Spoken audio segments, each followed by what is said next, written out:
थारो,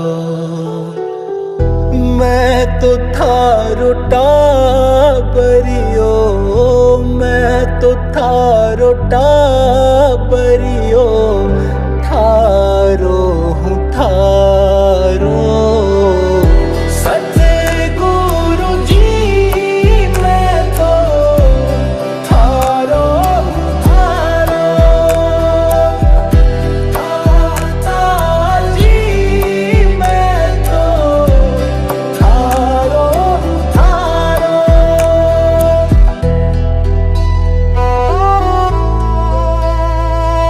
ओ मैं तो थारो टाबरियो, थारो हूँ थारो। सतगुरु जी मैं तो थारो हूँ थारो, दाता जी मैं तो थारो हूँ थारो।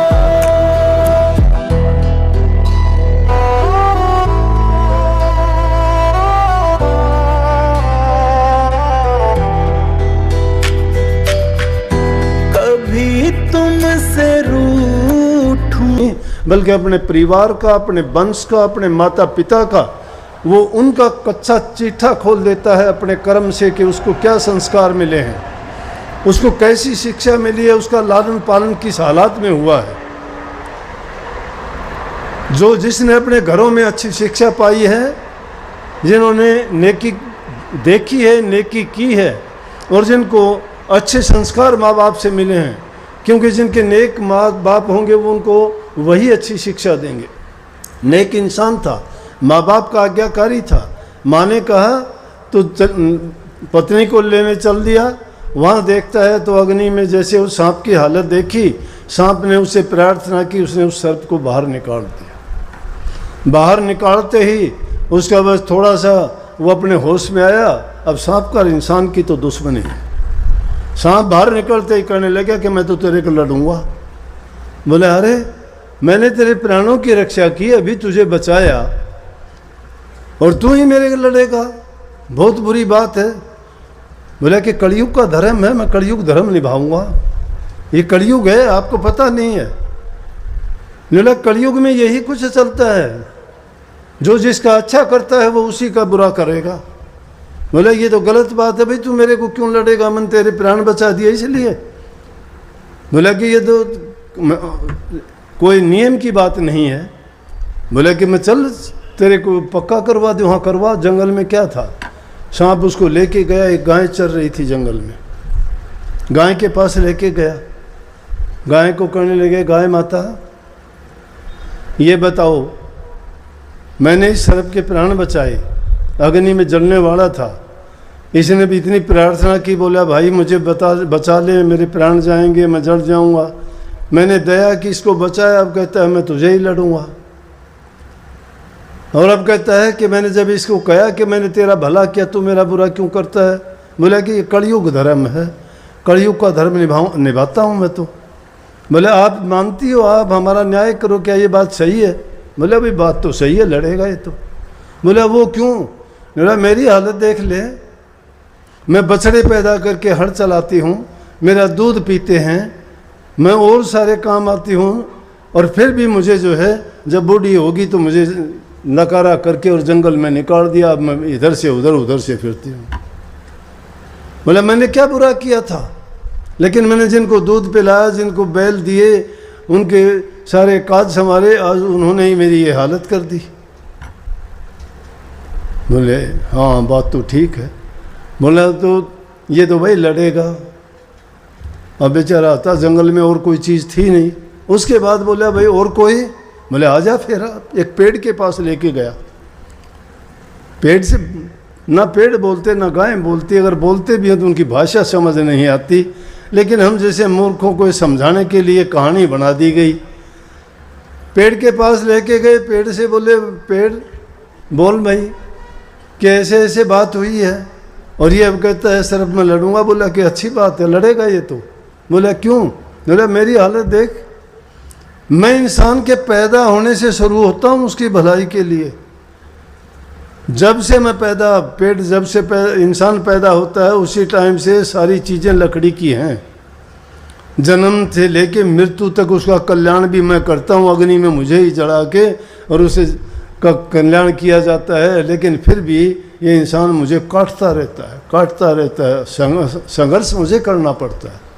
बोला कलयुग का धर्म यही है। तो बोला फिर बोले करेगा ऐसा। उसने सोच लिया अब तो कोई दूसरा रास्ता नहीं है, सरब से करने लगे। अरे शादी हुई थी, पत्नी को लेने जा रहा था, कम से कम इतना तो कर दे मैं मेरी पत्नी से एक बार मिल के आ जाऊं। बोला भाई पत्नी से मिलने की बात यह है, तू एक बार तेरी पत्नी के पास बिना उसको कहे बिना बोले तो उसको एक बार देख के आ सकता है। इससे ज़्यादा अगर तू करेगा तो मैं तुझे शराब दूंगा तुझे। बोला कि ठीक है एक बार देख के आ जाऊंगा और तुझे आज ही आना है वापस भी। भाग्या बेचारा गया, शराब से डरता हुआ, क्या पता क्या शराब दे दे, कितने दुख और ज़्यादा झेलने पड़े। भाग्या हुआ गया, जिस गांव में शादी हुई थी उस गांव में देखा तो पत्नी बाहर मिल गई उसकी। उसने भी देखा, वो देख के खुश हुई, लेकिन वो खुश नहीं हुआ उसको देख के, अपनी पत्नी को। उसको देख के वो देखती रही तो उसने भी देखा क्या बात है, इसका तो चेहरा बड़ा उदास है, कुछ बोला भी नहीं। और इतना कहते ही वो वापिस हो लिया। लेकिन उसकी पत्नी भी उसके पीछे पीछे होली कि कोई ना कोई बात है, मैं क्या करूँगी अगर ये ऐसे ही जाएगा तो। मुझे ना लेके जा रहा है, ना मेरे से बात की है, ना कोई इसने अपना दुख दर्द तकलीफ बताया है कि कम से कम पूछो तो कि। आगे आगे वो पीछे पीछे वो भागते भागते उस जंगल में उसी सरब के पास पहुंच गए। सरब के पास पहुंच के सरब कहने लगे आ गया भाई।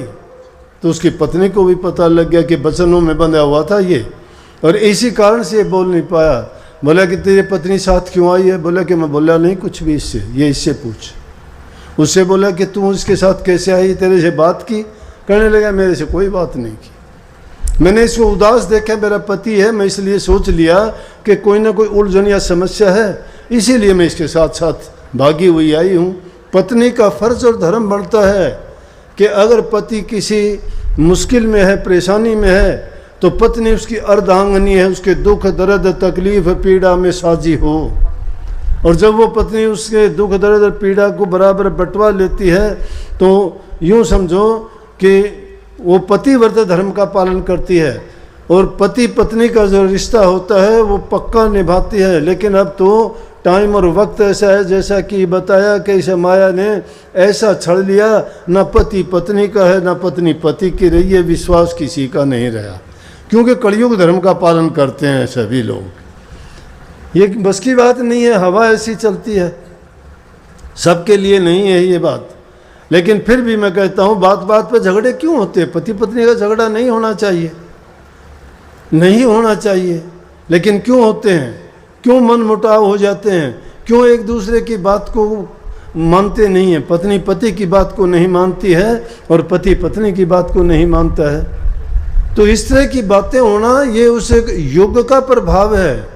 इस युग में ऐसे विचार, ऐसे ख्यालात, ये उस रचना का एक हिस्सा है जिसमें इस माया ने, इस भठियारी ने जो खेल रचा हुआ है उसके अनुसार सब हो रहा है। क्या किया? उसकी पत्नी से पूछा आप क्यों आई? बोला कि मैंने इसकी हालत देखी, मेरा पति है इसलिए मैं देख के आई हूँ। बोला कि इसको तो अब मैं लड़ूंगा, ये ख़त्म हो जाएगा। बोले आप क्यों लड़ेंगे? बोला बस मैं अपना धर्म निभाता हूँ। बोला लेकिन मेरा क्या कसूर है? ये मेरा पति है, मैं विधवा हो जाऊंगी, मेरा गुजरान कैसे होगा? मैंने कौन सा पाप किया था जिसके कारण तू इसको लड़के मेरे से जुदा कर देगा? मेरा रोजी रोटी का, मेरा लालन पालन मेरा कौन संभाल करेगा ज़िंदगी में? बोला कि इसका मैं इंतज़ाम करूँगा, उसकी चिंता ना कर। बोला क्या करोगे? बोला कि यहाँ आ, मैं तेरे को बताता हूँ, जिस बम्बई में मैं रहता था थोड़ी दूर, उसमें सोने ही सोना है, सोने की खान है, मैं उसके ऊपर रहता था, तेरे को वो बता देता हूँ, उसको खोद लेना और वो सोने की खान जब आपको मिल जाएगी मैं इसको लड़ जाऊँगा, ख़त्म हो जाएगी। बोला ठीक है बता दे, फिर बेशक लड़ जाना। वो उसको लेके गया, ले जाके उसने बम्बई में बढ़ के और उसने दिखाया कि ये देखो इसमें ऐसा सोना है और ये है। जब वो उसमें अंदर घुसा तो उसने एक लकड़ी उठा ली, और जब वो बाहर आया तो आते ही उसके मारी लकड़ी। सांप के लकड़ी लग जाओ, बीच में लाठी लग जाओ, टूट जाता है, टूट गया। बोला कि तूने ये क्या किया? बोला मैं भी कलयुग का धर्म निभाती हूँ, जो जिसका अच्छा करता है। तूने सोने की खान बता दी अब हमें, अब मैं तुझे जिंदा क्यों छोड़ूंगी? तूने, इसने तेरा बुरा नहीं किया था तो तूने भी मेरा बुरा नहीं किया, तूने सोने की खान बताई है। कहने का मतलब ये है कि इस युग में जो इंसान जिसका भला करता है, हित करता है, जिसको वो जीने का रास्ता देता है, वही इंसान उसका सबसे बड़ा दुश्मन बनता है। क्यों बनता है? ये खेल सारा का सारा काल और माया का है। और ऐसे हालात जहाँ होती हैं वहाँ सत्संग, नाम, गुरु भक्ति कहाँ से आएगी? गुरु भक्ति के गीत गाए जाते हैं आज से 400-500 साल पहले, औरों की बात छोड़िए, दूर नहीं है। दादू साहब हुए हैं अपने जयपुर के पास में ही, पैदा तो अहमदाबाद में हुआ था, ज़्यादा माँ बाप के बारे में तो ज़्यादा ज्ञान नहीं है उनका, लेकिन बहुत उस कोटि के संत हुए हैं। और राजा अकबर के समकालीन हुए हैं वो। राजा अकबर से मिलवाने के लिए जो यहाँ अपने आमेर का भगवान दास राजा था, वो दादू साहब को मिलवाने के लिए वहाँ लेके गया था। फतेहपुर सीकरी में ठहरे हुए थे जब राजा अकबर, तो उनके टाइम में उनका गुरुमुख शिष्य था। भक्ति ये थी, और ये गुरु भक्ति थी, गुरुमुखता थी, वो धर्म का पालन था, सच्चाई थी। ये आज भक्तों की ये इतनी बड़ी बड़ी लाइन लगी हुई है, रोजाना सत्संगों में आते हो, सुनते हो, गुरु भक्ति है पल्ले इतनी थोड़ी बहुत भी? जिस गुरु से नाम लेते हो, जिस गुरु से दीक्षा शिक्षा ग्रहण करते हो, जो गुरु तुम्हें बिना किसी अपने स्वार्थ के आपको ज्ञान का रास्ता देता है, सही जीवन जीने का तरीका बताता है, तुम्हें प्यार सिखाता है, अच्छा जीवन अपने बनाने के लिए अनेकों प्रयास करता है, अपनी परवाह किए बिना रात दिन आपके हित के लिए, आपके कल्याण के लिए लगा रहता है। क्या आपकी आस्था है उनमें? जिस आदमी की आस्था नहीं है वो क्या करेगा? भक्ति आस्था का नाम है। ये कभी कहते हो ना कि 2 मिनट के लिए, कोई कह देता है कि मैं साधना करता हूँ, साधना 2 मिनट में नहीं हो जाती। साधना किसी नाम को लेके घंटे 2 घंटे सुमरण करने से नाम की साधना नहीं हो जाती। कोई ध्यान करने से रोजाना आध पौन घंटा लगाते हो, ध्यान नहीं हो जाता आपका। साधना अनुशासन है, उस अनुशासन में बंद के दिखाओ। हर चीज का अनुशासन है, खाने का अनुशासन है, पीने का है, सोने का है, जागने का है, उठने का है। जब तुम्हारी सारी क्रियाओं में वो अनुशासन आएगा, सबके अंदर जब वो साधन होगा, तुम्हारी साधना होगी, तो तुम्हारा साधन है, नहीं साधन। सारी चीज की मालिक ने मौज कर रखी। जब हम अच्छे काम के लिए हैं यहाँ, सत्संग हमारा काम नहीं है ना, उसके मालिक के नाम का गुणगान है, उसी की याद है, उसी की महिमा गाई जाती है, और उसी के लिए सबको लिए प्रेरित किया जाता है कि मालिक को याद किया करो, उनकी भक्ति किया करो, जीवन को अच्छा बनाओ, पवित्र बनाओ, शुद्ध बनाओ। तो फिर इस काम में बाधा कौन डालेगा? परमात्मा बाधा डालेगा क्या? ये हवा, ये धूप, ये सारे काम उनके हैं। जब नेक काम में लगते हो तो वो तुम्हारी मदद करने के लिए हर पल, हर घड़ी और हर समय तैयार रहते हैं। मन में यकीन लाने की आवश्यकता है। जब तुम्हें यकीन हो जाएगा ना, घंटों बैठने की ज़रूरत नहीं है। जहाँ कहीं भी बैठोगे परमात्मा तुम्हारे पास है, कभी दूर नहीं होता। तुम्हारे ख्याल में, तुम्हारे मन में, तुम्हारे कर्म में, तुम्हारी सोच में हमेशा वो मौजूद रहेगा। जब भी कोई बात होती है, हमारे से अच्छा तो वो छोटा सा बच्चा भी है। आप भी कई बार देखते हैं, जब इन लड़कियों को कोई तकलीफ़ होती है तो सबसे पहले परमात्मा या और किसी को याद नहीं, इनको सबसे प्यारी अपनी माँ होती है। तो ये कहीं हाय मरगी माँ कहते हो कि नहीं? माँ, क्योंकि माँ को क्यों याद करते हो? तुम्हें माँ संभालती है, बचपन से लेके वो संभालती आई, और जब भी तुम्हें कोई परेशानी, दुख, तकलीफ हुई तो तुम्हारी माँ तुम्हारे पास खड़ी मिली। इसीलिए राधा स्वामी दयाल हमारे माता पिता, पति, सब कुछ वही हैं। जब सच्चे मन से तुम उनके भक्त हो, भक्ति करते हो, उनके नाम का चिंतन सुमरण करते हो, उनका ध्यान करते हो, अभ्यास करते हो, तो तुम्हारे भी चाहे सौपन में, चाहे इस वास्तविक जीवन में, या तुम्हारे जीवन में कोई भी घटना, दुख, तकलीफ की घड़ी आती है तो तुम्हें वो याद आना चाहिए।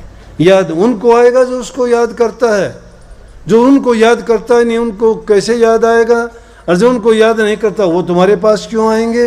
अरे याद तो द्रौपदी किया करती थी श्री कृष्ण जी को। जब द्रौपदी की साड़ी उतारने लगा दुशासन तो सब कि उसने देखा ये मेरा पति ताकतवर योद्धा 5 बैठे, उनको पुकारा नहीं बोले। वहाँ धृतराष्ट्र को कहा कि देखो राजा महाराजा धीराज आप बैठे हो, क्या होने लग रहा है, नहीं बोले।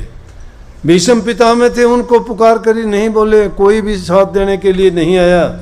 लेकिन अंत जब ये दुनियादारी की शक्तियाँ सारी हार जाती है ना, जब आदमी अपने इष्ट को याद करता है, आखिर में जब श्री कृष्ण जी को याद करते हैं तो उन्होंने एकदम उनका सारा का सारा काम किया, नहीं किया, वहाँ आके नहीं किया, वहीं से कर दिया, कहीं से, चाहे वो बैकुंठ धाम में बैठे हो, चाहे कहीं भी किसी भी लोक में क्यों ना हो, लेकिन तुम्हारे ख्यालात से दूर होते हैं और तुम्हारे ख्यालात से ही पास में होते हैं। इसलिए अपने ख्यालात में, अपने मन में, अपने विश्वास में उनको बैठाओ। ये सच्ची भक्ति का रूप यही है। भूले से कभी याद करते नहीं, जब याद नहीं करते तो वो आपको वो कैसे याद करेंगे।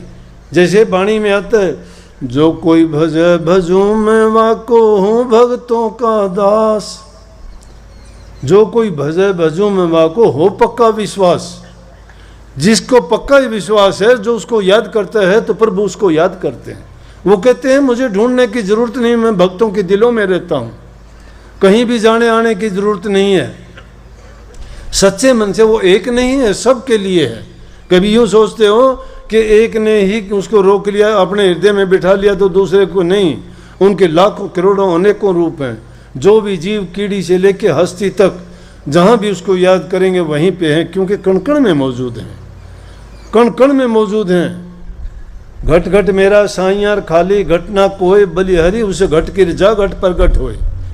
घट घट में हैं, लेकिन बलिहरी तो उसके हैं जो उनको प्रगट कर लेता है। प्रगट करने का तरीका है वो नाम भक्ति, गुरु भक्ति। और गुरु भक्ति करने के लिए शुद्धता की, पवित्रता की, नेक कामों की जरूरत है। नेकी करोगे, नेक काम करोगे, शुद्ध हृदय में शुद्ध विचार लाओगे, तो जहाँ शुद्धता है, जहाँ सत्यता है, जहाँ विश्वास है, जहाँ यकीन है, और जहाँ बुराइयों से बचे हुए हो, वहाँ वो हाजिर नाजिर हैं। हर समय हाजिर नाजिर रह के हमारे सबके काम करते हैं। इसलिए भाई लाखों काम छोड़ के भी प्रभु की भक्ति किया करो। कभी भी ये अपनी नीयत को खोटा ना करो। किसी का लेने से तुम्हारा पेट नहीं भरेगा। देने वाला जो इंसान होता है उसको कभी कमी नहीं आई, और मांगने वाला लेने वाले का कभी मैंने पेट भरा नहीं देखा। ये एक मन में अपना पक्का यकीन कर लो। मांगने तर जाओ, ये नेक कामी है, परोपकार के काम है, भलाई के काम है, जरूरी है, ये भी करो। लेकिन बिना गुरु के जीव का उद्धार नहीं होता, उसको रास्ता नहीं मिलता, उसका जन्म मरण नहीं छूटता है। राजा जनक के मन में आई तो अब वो तो कह के चले गए, लेकिन वो बात उनको ऐसी खटकी दिमाग में, कहने लगे मेरा गुरु नहीं है तो मुझे गुरु की खोज करनी चाहिए। 2-4 दिन के बाद में पूरी नगरी में, मिथिलापुरी में डोंडी पिटवा दी कि सभी विद्वान, सभी ज्ञानवान, सभी साधु, संत, फकीर, ओलिया जितने भी हैं, सब के सब राजमहल में आ जाएं। सबको राजमहल में बुला के राजा जनक ने उनके सामने सवाल रख दिया कि मैं गुरु धारण करना चाहता हूँ, लेकिन गुरु किसको धारण करूँगा? जो मेरा भरम मिटा देगा, जो मुझे एक पल में ज्ञान करा देगा। और ज्ञान करने का टाइम भी कितना होगा कि इतना टाइम होना चाहिए जैसे घोड़े की रकाब के अंदर एक पैर रख लूँ और दूसरा पैर रखूँ, इतनी देर में मुझे वो ज्ञान हो जाना चाहिए कि सत्यता क्या है। वहाँ सभा बैठी हुई थी, बड़े बड़े पंडित थे, राजघराने के पंडित थे, बड़े बड़े वैज्ञानिक बैठे थे, ज्योतिषी बैठे थे, संत महात्मा फकीर बैठे थे। सब ने बहुत सोचा, गुरु बनने के लिए तो बहुत तैयार थे। राजघराने का गुरु बनना कोई छोटी बात थोड़ी थी। हर कोई चाहता था मैं गुरु बनूं राजा जनक का, मैं गुरु बनूं राजा जनक का। लेकिन उन्होंने ये कहा कि ये मुझे जो ज्ञान करा देगा उसको तो मैं गुरु धारण करूँगा, लेकिन मैं ये नहीं कर पाया तो उसको जो है मैं सजा दूंगा। अब जितने सभा में बैठे हुए थे सन्नाटा छा गया, कोई जवाब देने वाला नहीं रहा। बोले कि इतनी देर में ऐसा तो कोई हमारे पास जादू नहीं है, इतनी देर में कैसे ज्ञान करा सकते हैं। कोई ग्रंथों को उठाए फिरता था, कोई कितनी धार्मिक पुस्तकों का ज्ञान प्राप्त किए बैठा था, कोई कुछ अपने अपने तरीके से बड़े अपने आप को विद्वान और आलिम फाजिल समझते थे, लेकिन इस बात का जवाब नहीं था। इसलिए जो संतों का ज्ञान है वो यथार्थ ज्ञान है, वो न लिखने पढ़ने में आता है न पुस्तक पोथी में आता है। उस ज्ञान को तो प्राप्त करने के लिए आदमी को इतना मेहनत और इतना प्रयास करना पड़ता है, जिस प्रकार से आकाश में उड़ते हुए पक्षी को अपना कहीं दूर का रास्ता खोजना होता है। कहीं रास्ते और ट्रैक नहीं पड़े हुए कि पक्षी यहाँ से रास्ता ढूंढ लेगा, या पानी में गोता लगाने वाली मछली कहीं जाना चाहती है, वो अपना रास्ता खोजने का प्रयास करती है। उसी प्रकार से जीव को मेहनत करनी पड़ती है, इसको अपना रास्ता खोजना पड़ता है।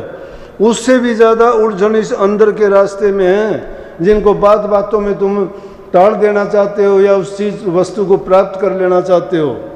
उस चीज़ का ज्ञान करा दे वो सतगुरु है। ये पोथी पुस्तकों की बातों को पढ़ के बाँच के रोचक बात चार सुना के अगर कोई कह दे कि सत्संग हो गया, ये तुम्हें ज्ञान पढ़ा दिया, ये बातें बता दी, याद हो जाएंगी बातें भी अच्छी हैं, उन बातें के कारण जो है आदमी के दिल में कुरेद पैदा होती है, उसको ये तड़फ लगती है कि हाँ मुझे ये खोज करनी चाहिए। और सच्ची तड़फ जिसको लग जाती है तो वो तो जब लगन लगी थी तो छोड़ चले थे बादशाही। बलख बुखारा के बादशाह को ये लगन लगी तो बादशाही को ठोकर मार के चल दिए थे, जंगलों की खाक सानी उन्होंने। राजा भर्तरी ने राजपाट को त्याग दिया था, गोपीचंद ने अपने राजपाट को त्याग दिया था। सत्यता के रास्ते पे चलना इतना आसान नहीं। हरिश्चंद्र को क्या क्या कष्ट और दुख भोगने पड़े थे। उस सत्य के पालन करते करते इंसान को इतनी कठिन परीक्षाओं से गुजरना पड़ता, आम जीव के वो बस की बात नहीं है। लेकिन सत्संग सबके बस की बात है। इस सत्संग में आने से इंसान अपनी बुराइयों से छूटता है और अच्छाई के मार्ग पर आसानी से चल सकता है। अगर कोई मानना चाहता है, सुनते आप सभी हो, लेकिन उन पर गौर कितने करते हो ये तो आपका कर्म और आपका भाग्य आपको बताएगा। जिसको अपना कर्म सुधारना है, भाग्य को बनाना है, तीन चीज हैं। भ्रमों से निकलना पड़ेगा, कर्मों को सुधारना पड़ेगा, धर्म के मार्ग पर चलना पड़ेगा। जो कर्म को सुधारता नहीं है, धर्म के मार्ग पर चलता नहीं है, तो वो किस धर्म का पालन करेगा? कोई धर्म नहीं। जब ये बात कही सभा में सन्नाटा छा गया। राजा जनक को कोई जवाब नहीं मिला। राजा जनक भी शर्मिंदा हो गया कि इतनी बड़ी मिथिलापुरी में इतने योग्य पंडित ज्ञानी संत फकीर होते हुए और कोई भी मेरा गुरु बनने के लायक नहीं है, मैं किससे ज्ञान लूँगा। अब उनको जाने की हिम्मत नहीं हुई। लेकिन यही बात एक पंडित था जिसका नाम था अष्टावक्र, जिसके शरीर में 8 भंग थे। ज्ञान को सुंदरता की जरूरत नहीं है, तन की जरूरत नहीं है, ज्ञान हृदय में प्रकट होता है। इसीलिए उस ज्ञान की कोई सीमा भी नहीं है, छूट है सबके लिए। वहाँ जाति पाति का सवाल नहीं है, अमीर गरीब का सवाल नहीं है, छोटे बड़े का सवाल नहीं है। उस ज्ञान को ढूंढने के लिए इंसान को सच्चाई के मार्ग पर चलना पड़ता है। जब अष्टावक्र को ये बात का चला पता, एक जगह मैंने सुना था कि अष्टावक्र का पिताजी भी उस सभा में मौजूद था।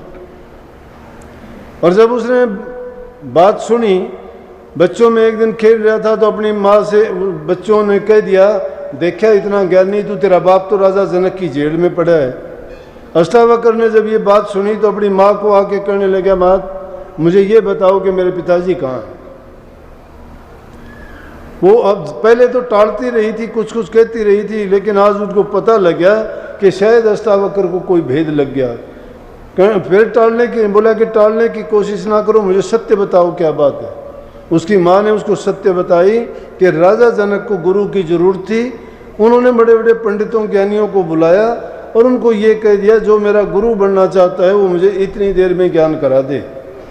और जो ज्ञान नहीं करा पाएगा उसको बाहर जाने की भी इजाज़त नहीं होगी, और उसको मैं यहीं रखूँगा जब तक मुझे गुरु नहीं मिल जाता। अब उसको जेल कहो, कुछ कहो, तेरे पिताजी वही हैं। बोला कि मैं मेरे पिताजी को छुटा के लेके आऊँगा। छोटी उम्र है, ज्ञान की उम्र से कोई मतलब नहीं। प्रहलाद भगत कितनी उम्र के थे, ध्रुव कितनी उम्र का था, 5-5, 4-4 साल के छोड़ के चल दिए थे। अब इतनी उम्र के हो जाते हैं, कुरीतियों में, बुराइयों में तो हम बिना बताए और बिना किसी के सिखाए उनमें पड़ जाते हैं, लेकिन अच्छाई के रास्ते पे नहीं चल पाते। अब क्यों नहीं चल पाते? उनका हालात से भी हम मजबूर नहीं है उस हालात से, लेकिन जानबूझ के हमने वो हालात पैदा कर दिए हैं। संस्कार ना दे पाना हमारी खुद की कमी है। अगर अच्छे संस्कार बच्चों को दिए जाएं तो सही मार्ग ढूंढ के अपनी मंजिल को तय करेंगे और एक अच्छे समाज की कल्पना होगी। बस उसने ये बात सुननी थी और वहीं उसी टाइम चल दिया कि मेरे पिताजी को मैं छुटा के लेके आऊँगा। जाता है, दरबान ने रोका, कहाँ जाएगा तू? बोला कि राजा जनक ने पंडितों को बुलाया, उसकी हालात देख के 8 भंग थे शरीर में। कहने लगा तुम, बोला क्यों, क्या है? मैं पंडित हूँ और मैं राजा जनक के सवाल का जवाब दूंगा। अब ज़्यादा जिद्दोजहद करी, उसको अंदर जाने दिया। जब अंदर गया और वहाँ सभा बैठी हुई थी उन पंडितों की और संतों ऋषि मुनियों की, जब वो जाते जाते एक चौकी चंदन की थी, शर्त रखी गई थी कि जो राजा जनक